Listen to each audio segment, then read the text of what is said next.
I've always considered myself very logical. I have never put myself into uncomfortable situations, nor do I let emotions get the best of me. It wasn't until today where I felt the stable structure of my mind shift a bit. It was all because of her. I'm sure of it. I only saw her for a brief moment in the crowded hallway of my school, but what I did see was enough to make my heart skip a beat. She was of average height, standing at what appeared to be 5'4". With each step she took, the curls in her short brown hair would bounce ever so slightly, as if they were in a Renaissance dance.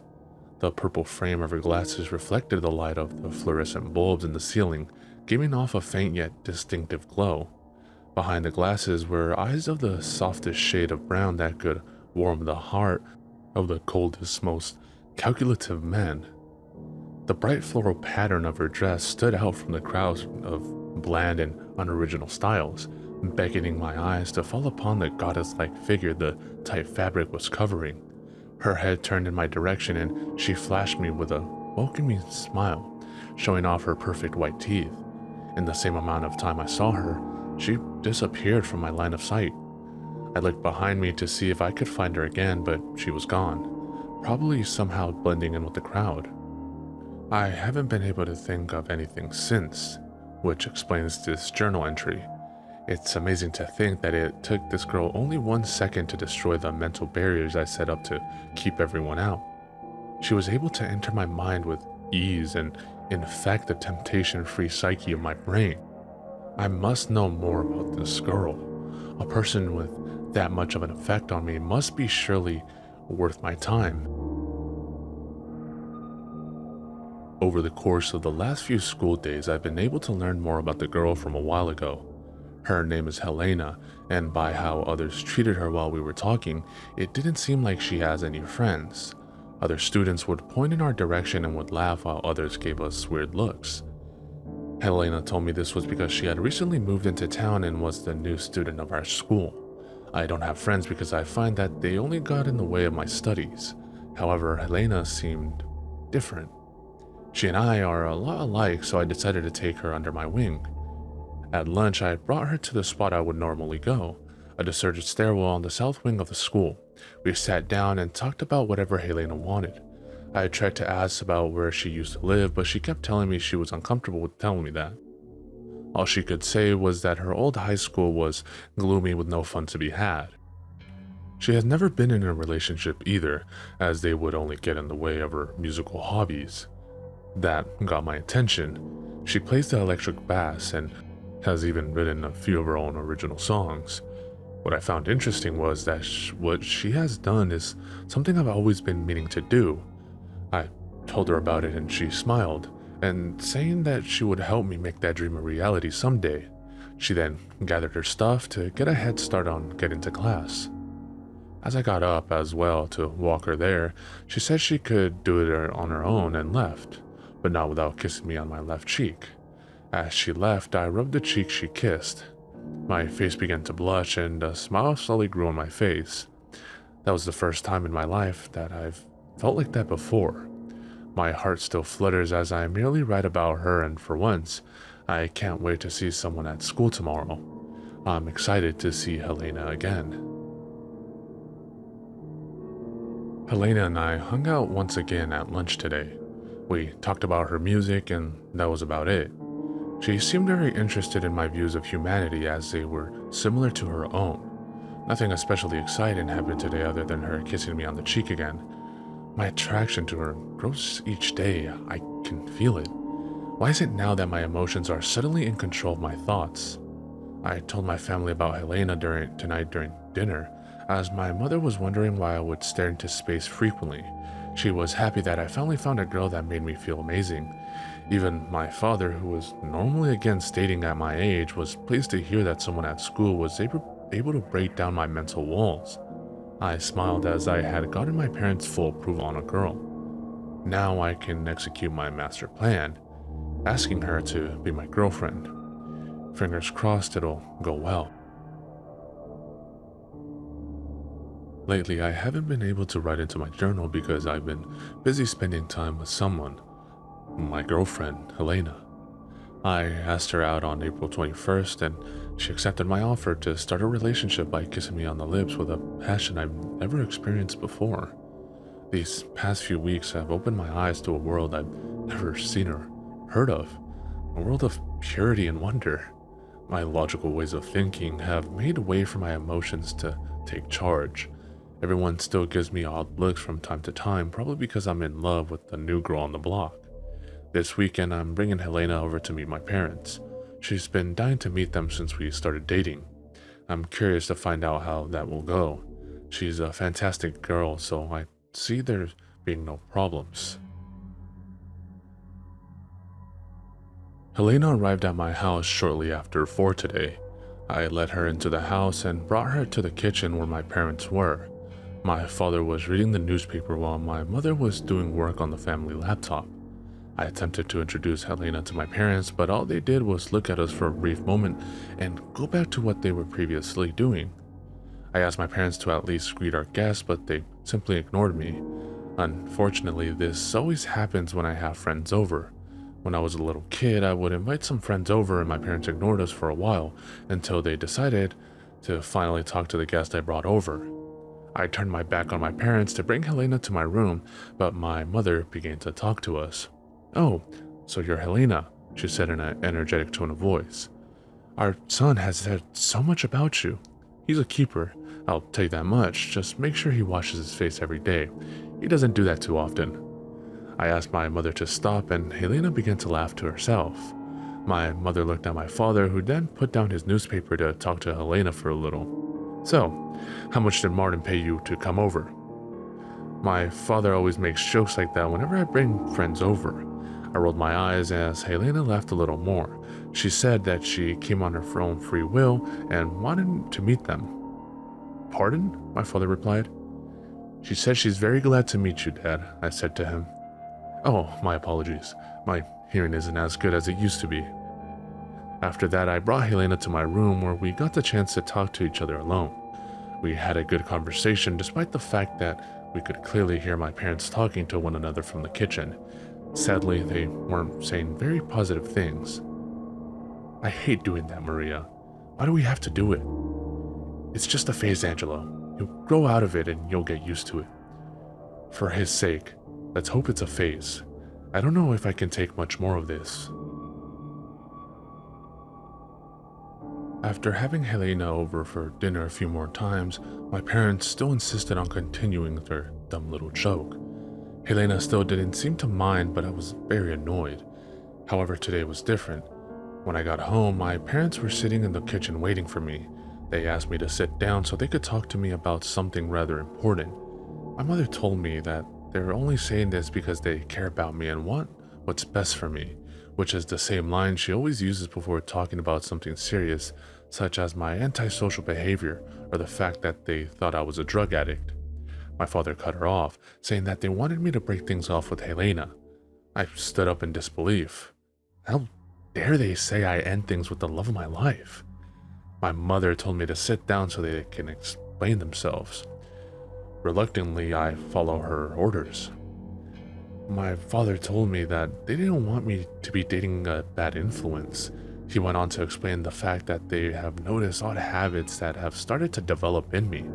He told me that since we began to see each other, I've been starting to talk to myself in a mumbled tone from time to time. The most disturbing part is that the mumblings are always about Helena. They think she's doing something to me, possibly having me ingest drugs without my knowing and turning me into a nervous wreck. I had told him that Helena would never do such a thing and that we love each other. My mother told me that she understands where I was coming from, but she continued to say that this kind of relationship isn't healthy for me. I stood up and told my parents the way I saw it. I am in a relationship with the girl of my dreams, and nothing they could say would change that. I stormed off to my room and have been here ever since.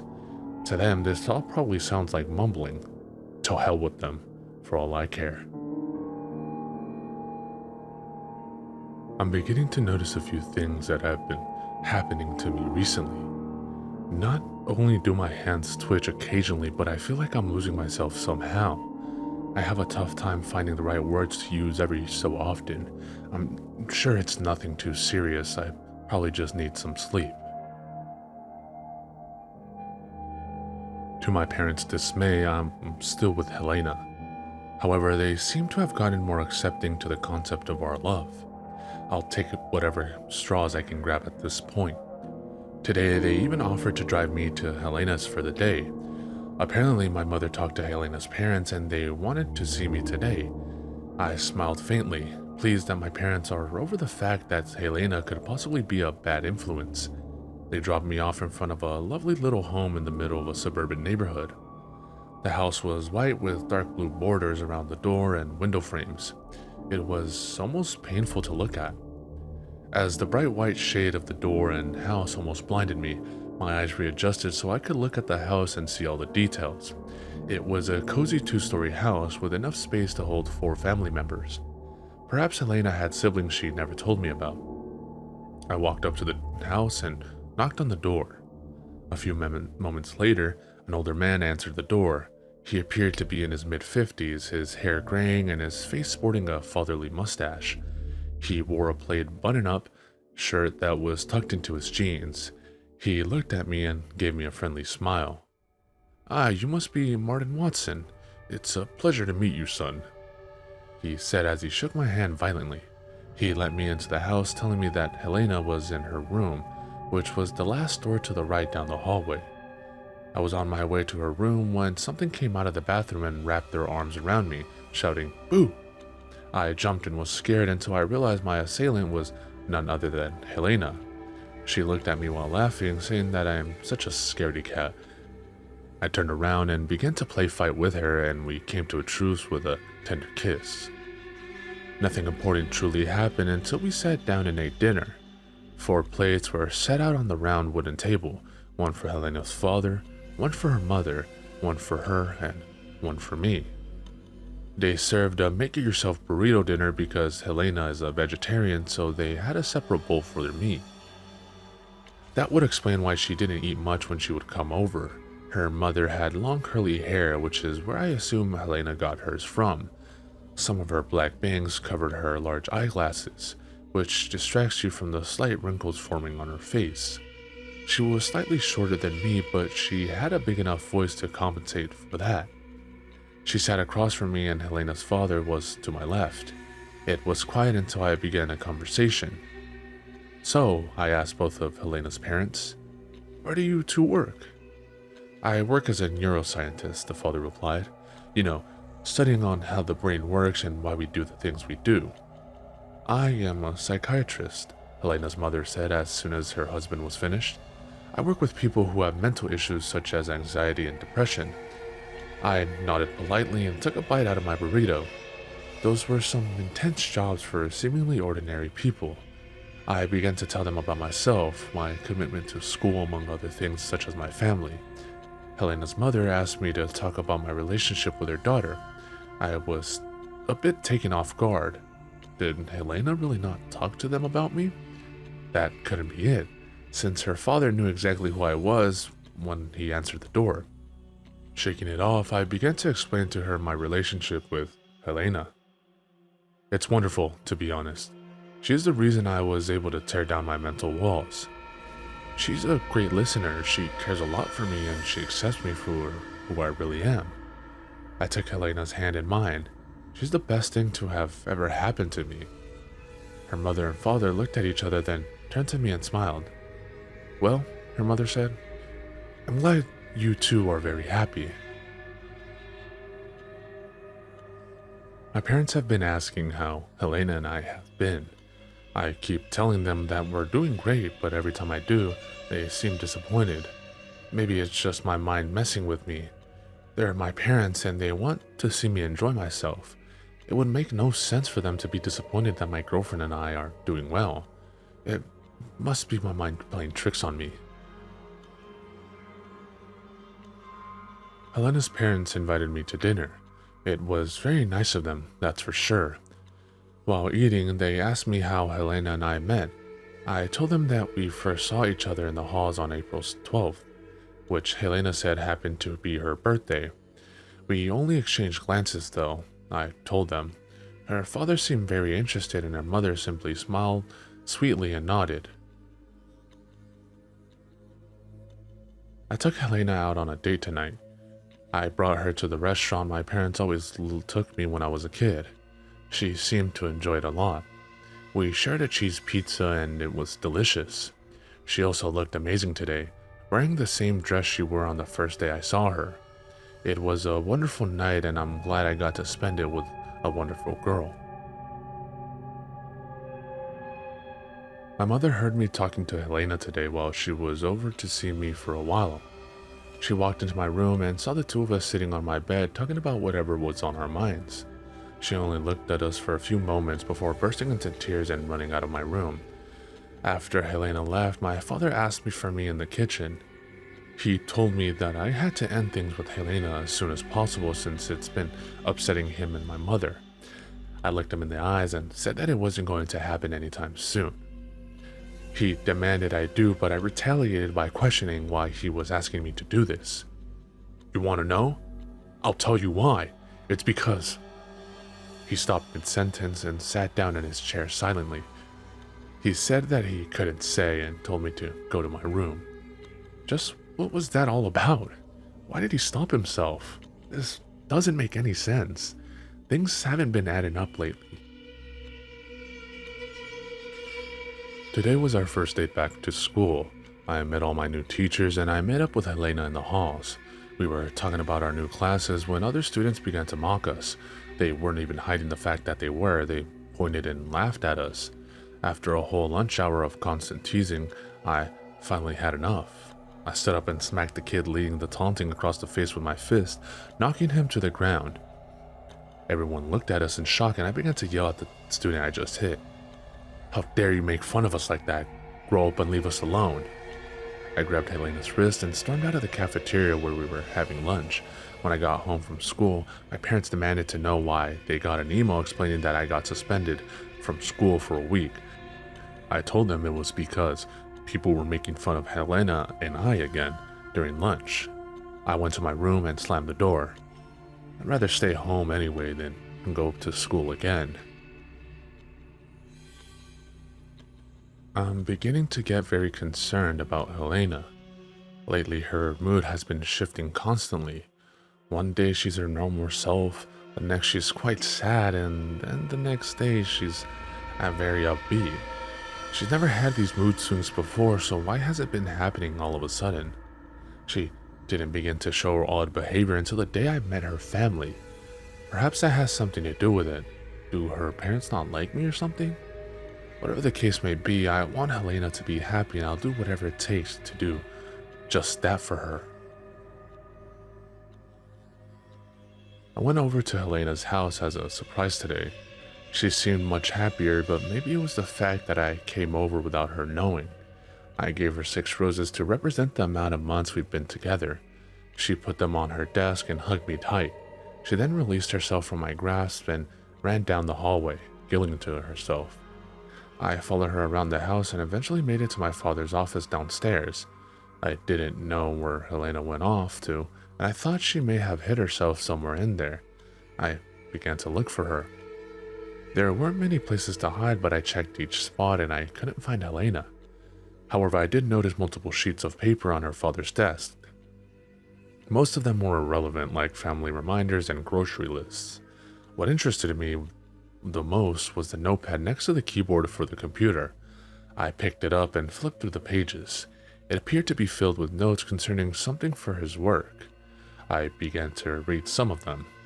July 9th, 2013. The subject appears to be in bad condition. This should have been brought to our attention sooner.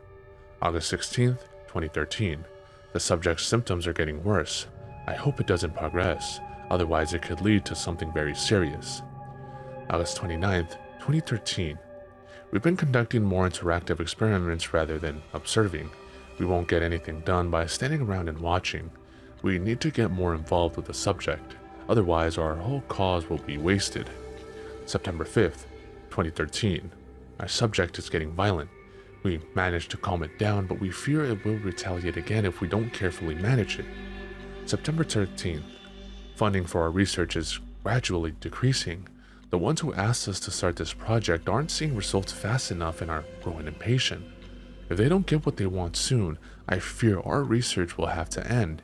We need to get results as soon as possible. I would have read more, but I heard Helena's father walking down the hallway.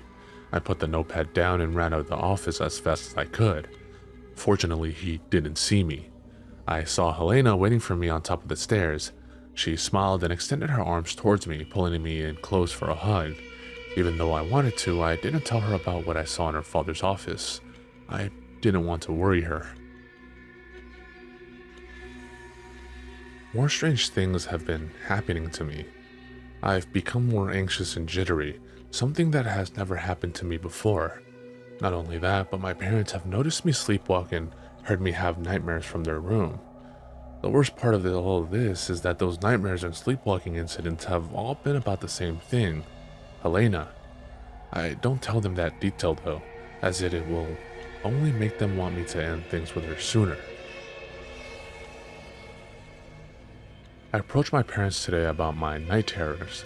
I thought it was about time they knew what was going on. They seemed to be worried yet understanding. They asked if they could help in any way, and I told them what they could do. I want you to tell me why dating Helena is a bad idea. That might help my mind rest. The two of them looked at each other and nodded slightly. My mother told me the same excuse as before, that she was a bad influence on me. Not that again. I slammed my hands against the table. I need to know. Tell me. My father grabbed me by the shoulders and shook me, shouting at me that they can't tell me, as they are personal reasons that they can't share. Frustrated, I stormed to my room and slammed the door.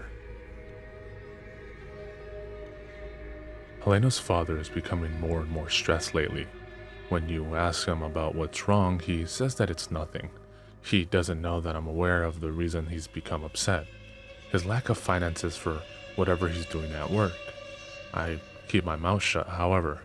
I don't want to upset anyone by letting that information slip out. Besides, Helena seems to have enough to worry about with her mood swings and such. I took Helena on a surprise date tonight. With all the crazy things going on lately, we needed to get away and just spend time together. I packed my backpack with dinner and a blanket so we could have a picnic in the park and go stargazing. Long story short, it was an amazing night, though I don't think any of those stars could compare to the shine in Helena's eyes. Helena, December 3rd, 2013. Helena came over unexpectedly today. She showed up and wished me a Merry Christmas, and even though there wasn't any mistletoe, she brought me in close for a kiss. She didn't bring a present, and she felt bad for not being able to give one to me. I told her she didn't have to get me one, since her being with me is a gift all on its own. She smiled, kissed my cheek, and walked home. I was about to invite her in, but I guess she had other things to do with her family today. After all, it is Christmas. I do appreciate her coming to visit though. It really made my day even better. I went over to Helena's house today. She said she needed some comforting because she felt terrible, so I made her tea and cuddled with her on the bed. She curled up close to me and we sat in silence for a good 10 minutes or so until she finally said something softly. "I'm scared, Martin." I looked at her with great concern. I held her tighter and asked why she was frightened. "I never told you this, but there are these bad people and they've been doing these terrible things to me." I sat up in horror. Someone was traumatizing her? That would explain the mood swings that she had been having. Those must have been a result of her being tortured by these people. If that's the case, then those entries in her father's journal could be about her. She continued to talk. "You see, I never told you this because I didn't want to worry you. These people, Martin, have been trying to get rid of me." "What? No, this can't be. Helena, I have to do something. I need to show you something right now." I got off the bed to bring Helena to the father's office, but she stopped me before I could leave her room. "I would watch my step if I were you." She came in closer to my ear to whisper something. "They're watching us." I felt a chill run down my spine. They were watching us? How long were they there? Where are they? Who are they? Every room in this house has been bugged with microphones and cameras. They see everything we do and hear everything we say. They were set up a few days before you first came over. I didn't tell you because I didn't want you to be scared. Please forgive me, but I had to keep this a secret from you for your own good. I felt myself begin to choke up. Why didn't Helena tell me this before? Was there more information she was keeping from me? I fell to my knees and did something I haven't done in years. I cried. Helena knelt down and held me, telling me everything would be okay. I didn't believe her, but I guess I have to for now. I have been getting more and more paranoid lately, regardless if I'm in Helena's house or not. I constantly look behind me when walking down the street and get anxious when strangers get close to me. It's getting harder for me to sleep at night because I fear someone is staring at me, watching my every move. This is driving me crazy. I need answers and I need them now. Helena's father has been getting less stressed. However, he is getting more worried. At the dinner table, he had to leave because he didn't feel well. His work must be catching up to him, I guess. I waited until after dinner to go to his office to see what was going on. Sure enough, I found more information in his journal. October 3rd, 2013. Our suppliers are getting anxious. They say we aren't doing our job well enough. To hell with them, I say. They can do their own damn experiments and see what's at stake for themselves. October 12th, 2013. I'm worried that someone has been going through my notes. They seem to have been moved somehow when I went to check in on something in the house. If someone else knows about what we're doing, this could mean the end of our research. I began to look around me. The entry must have been the day I found his notepad. I hope he didn't know I was in here. I had to keep reading and see if I could find anything else. December 21st, 2013. Our subject seems to be warming up to us much more. This is excellent. This could help us in the long run. January 2nd, 2014. It appears that the subject is still in its own little world. This whole time we've been trying to make it snap out of it, yet it doesn't listen. It seems we've gone in a circle and are back at the beginning. January 24th, 2014. The subject is getting fearful. It seems to be getting more self-aware of its situation and is beginning to isolate itself from us. We need to gain its trust again somehow. If that doesn't work, we'll have to resort to more drastic measures. I couldn't believe it. Helena's father is conducting some kind of sick experiment that is completely classified to everyone else. I felt bad for the subject. Its life may be at risk just so Helena's father can keep a job. I've been thinking more about the last few note entries I read from the notepad, along with what Helena said to me around a month ago. When I can't sleep, it's all I think about in a struggle to piece everything together. Thinking about the dates that the journal entries were entered, along with the days I found information for myself and the things Helena told me, then that should indicate, no, that can't be right. They must have some sort of meaning. Wait, could Helena be the subject? I mean, the dates seem to add up, but there's no evidence that it's her. Regardless, maybe I should talk to Helena about it. She might have more answers than me. I told Helena everything I knew about the cameras, her father, and the experiments. She simply laughed and seemed amused. She told me that there is no way her father is behind the plot to get rid of her, as that would be ridiculous. I needed to show her all the things I found in her father's office, but her father has been staying at home for the past while instead of going to work, and there's no way I can get to his office without the possibility of getting caught by him. I need to wait for now and gather more evidence. I merely shook it off like I was making a joke. I got the flu yesterday, but the symptoms hit me hard this morning. Both my parents had to go to work today, which meant I was home alone to take care of myself. It was bad enough I was sick, but now I had to make sure I didn't get in even worse condition. What a big task it seemed like. It was around lunchtime when I heard a knocking at my door. I gathered enough energy to answer it and saw Helena smiling wide at my doorstep. My spirits were lifted and I felt a little better. I let her in and she said she heard I was sick. Since you live so close to the school, she said with her usual joyful tone of voice, I thought I may as well come by and see how you're feeling. I smiled faintly at her as she asked me to sit down so she could make me some lunch. I sat on the couch patiently, and about 7 minutes later, a grilled cheese sandwich was placed in front of me. The bread was burnt a bit, so I tried to scrape some off, dear. Hopefully you don't mind. I don't mind at all. On top of the slice of bread was a big heart carved into the burnt spot. I smiled and told her she did a great job. I began to eat my lunch as Helena sat next to me and cuddled close until it was time for her to leave. I went to school today and I didn't see Helena at all. Usually we meet up so we can have lunch together, but she wasn't at her usual spot when I went to check. Hopefully she didn't catch the same illness I did. After her being absent at school for a week or so, I finally saw Helena today after school. It was like my heart leapt out of my chest when I found her. I ran and gave her the biggest hug I've ever given anyone in my life. She giggled and said that she only went away for a week. She didn't understand how much I missed her. I don't think she ever will. I love her so much, and the last thing I want is to be away from her. I got invited to dinner by Helena. I joyfully accepted, and we had a fantastic dinner at her house. After the meal, I snuck my way downstairs to her father's office to see if I could find more information about his experiment. However, he was already down there, talking on the phone with someone. I hid behind a corner and eavesdropped on the conversation. I know it's taken longer than expected, but this is a serious case. Yes, I'm aware of how long it's been going on for. Listen to me, okay? If the subject learns about what's going on too quickly, no, I will not stop saying subject.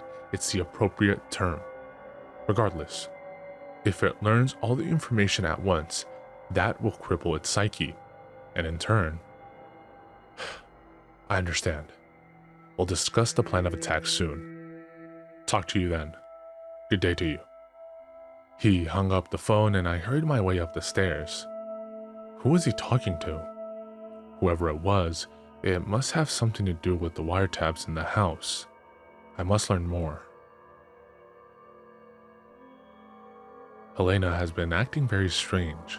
I'll be talking to her and sometimes she won't even reply. She'll look at me with a glazed look in her eye, standing there without moving a muscle.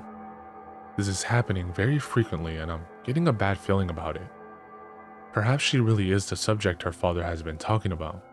Maybe this odd behavior coincides with the experiments he's doing. Only one way to find out, I guess. Helena asked me if I wanted to stay the night at her house. My parents allowed it and I got my things ready to go to her house. After a usual dinner and some cuddling in her room, we got ready for bed and Helena fell asleep next to me, her arm resting over my chest. I could only lay there. I couldn't sleep knowing that someone was watching us, ever since Helena told me that there were cameras everywhere. I've been weary of what I do everywhere I go, her house especially. Looking to see if Helena was fast asleep, I snuck my way from her room to downstairs, where her father's office is. I opened the door silently and noticed that the computer was on its screensaver and the lights were on. He must have gone to the bathroom, I thought to myself. Looking around, I couldn't find his notebook. I began to search frantically for it, as he may have put it in a hiding spot. While searching, my arm nudged the mouse off the computer just enough to boot it up. I looked at the monitor in horror. On the screen were multiple different video feeds of what seemed like the inside of a house. I didn't think much of it until I saw the disturbing truth of the matter. One of the feeds showed Helena sleeping peacefully in her bed. As I looked at the feed, my mind began making connections for itself. There's no way she could be the test subject, right? She even said herself that her father could never do terrible things to her. Or could he? I didn't have much time to react as I heard a toilet flush from down the hall. I ran out of there quickly and returned to Helena's room to make it look like nothing happened. I made it look like I was sleeping even though I couldn't, knowing that a twisted man was watching his own daughter sleep at night. I began to think of a way I could tell Helena everything about her father and have her believe me. Unfortunately, I can't go up to her saying, "Your father watches you sleep at night," without looking like a complete lunatic. Even with this in my mind, I set it aside as it is Helena's birthday soon, in 5 days in fact. If I want to give her the best day ever, I'll have to tell her after April 12th. That way, my assumptions are kept away from her long enough for her to enjoy her day. Helena, April 10th, 2014. As an early birthday present, I brought Helena to where our first date was. We ordered the same thing, a cheese pizza, and had an amazing time. She looked absolutely beautiful, taking my attention away from the world and leading my eyes to meet with hers. She sweetly smiled and began to speak. "This is very sweet of you, Martin," she said with her loving voice. The sound of it makes my heart melt. "Hey, it's the least I could do," I replied. "I mean, you have managed to spend almost a year with me after all." She laughed at my remark as she put her hand in mine and held it tightly. "In all seriousness, though," I continued, "you do deserve it. You're the best girl I know, and I couldn't ask for anyone better than you, Helena." She smiled and blushed, making her face glow a bright shade of red. It was adorable. Heck, everything about her is adorable. No other guy would have ever done this for me, and it's so great that you did, Helena said softly. "I've had an amazing time with you tonight, and in our relationship as a whole. I love you so much, Martin." My eyes began to mist over as I used a napkin to clear my vision. I can't believe I've almost spent a year with this wonderful girl. I love her with all of my heart and soul, and in 2 days, I will get the chance to show her just how much she meant to me. I made my way to Helena's house at around noon. I became very nervous, as I didn't want to mess up her special day. My parents went to work in the morning, so I had to take a bus to her home. When I finally made it there, I put her present under my arm and knocked on the door. What caught me off guard was that the door was already unlocked and slightly open, so when I knocked on it, it opened all the way. Cautiously, I entered her house and called out to see if anyone was home and if everyone was okay, just in case it was a robbery or something.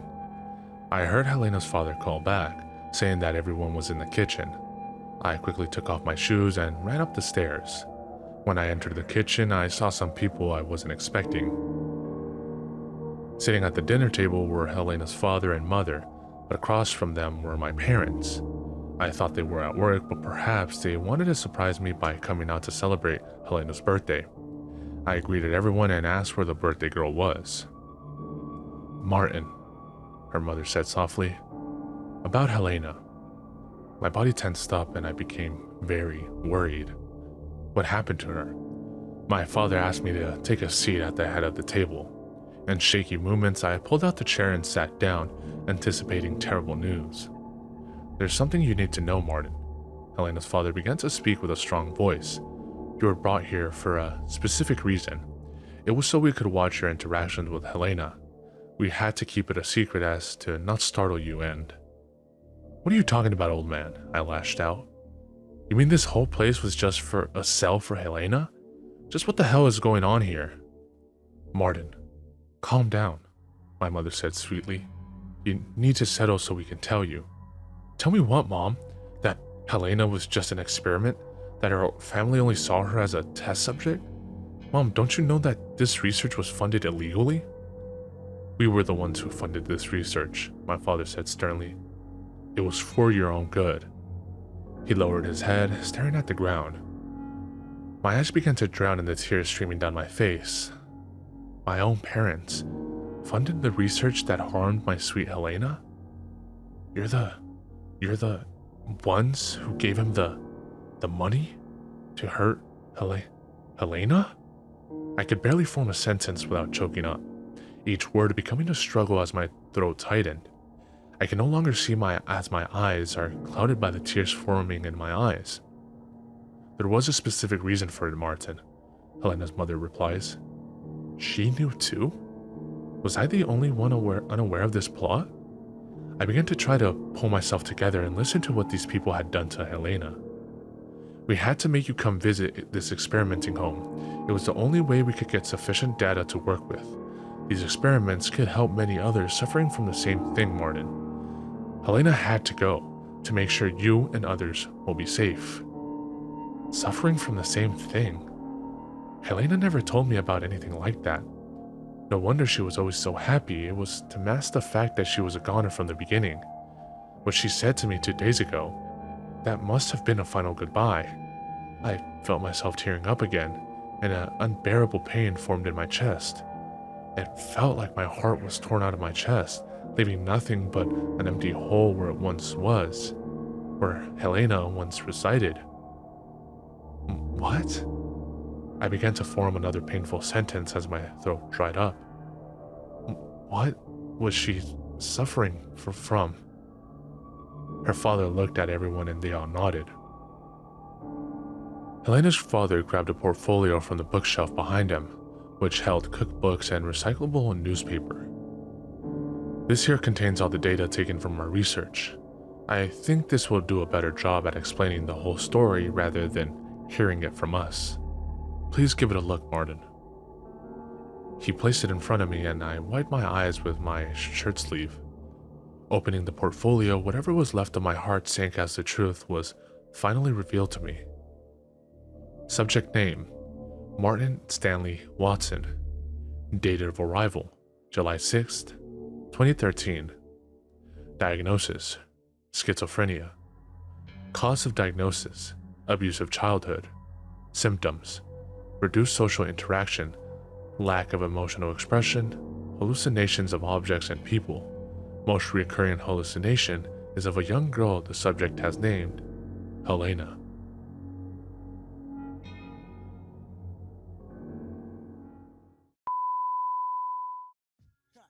In this little shop of horrors, that's how we get down. Yeah, enter, the project's on the prairie, scary. Greet you at the gate with Bloody Marys. Blood, a rail full of blood. Back to the cemetery, get more blood. Standing on the grave, drinking blood, smoking bones. We seen a crew of ghouls running by with stolen tombstones. With Hell's Angels on the chase, they lost a bust of black skull. Want your embrace, they tie you up in chains and they stomp on your face. They go to purgatory and they beat the fucking case. I look around, man.